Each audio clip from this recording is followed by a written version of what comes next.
المستحيل ليس مغربيا. في ملاعب تشيلي صنع الشباب المغربي المجد بفوزهم على الأرجنتين بطل العالم ل6 مرات في بطولة كأس العالم للشباب تحت سن 20 عاما، فأثبتوا أن المغاربة أسبوع ورجالة. ولم يكن طريقهم إلى الكأس سهلا، فقد أقصى أشبال الأطلس كبرى المنتخبات إسبانيا، البرازيل، الولايات المتحدة ثم فرنسا، وواجهوا أحفاد مارادونا، لك هذا مارادونا، وانتزعوا منهم الكأس. وكانت نتيجة المباراة ثنائية نظيفة سجلها ياسر الزبيري الذي يلعب في الدوري البرتغالي، سجل هدفين في الشوط الأول وضمن الفوز لمنتخب بلاده. هذه صور التتويج للمنتخب، وهي فيديوهات انتشرت من العاصمة التشيلية سانتياغو.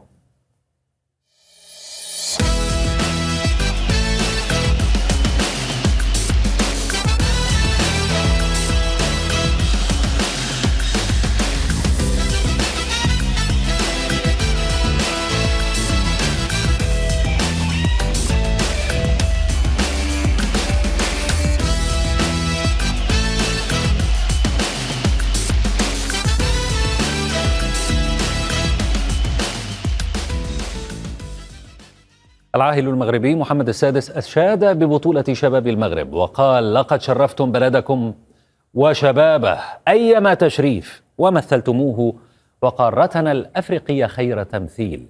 فور إطلاق صافرة النهاية وإعلان الحكم فوز المغرب، بدأت أجواء الاحتفال في شوارع المدن المغربية، وهكذا بدت.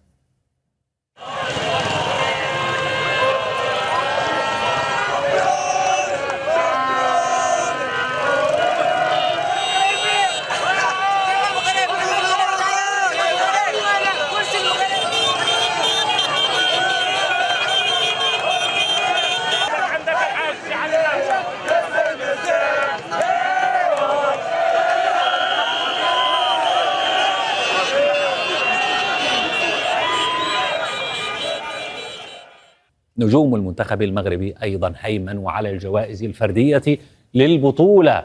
حصد عثمان معمى جائزة الكرة الذهبية كأفضل لاعب في البطولة، ونال ياسر الزبيري الكرة الفضية. الإنجاز ليس سهلا، فهذا الفوز جعل المنتخب المغربي أول منتخب عربي يحرز لقب مونديال الشباب، وثاني المنتخبات الأفريقية الذي يحقق هذا الإنجاز بعد مرور 16 عاما على إنجاز غانا في 2009.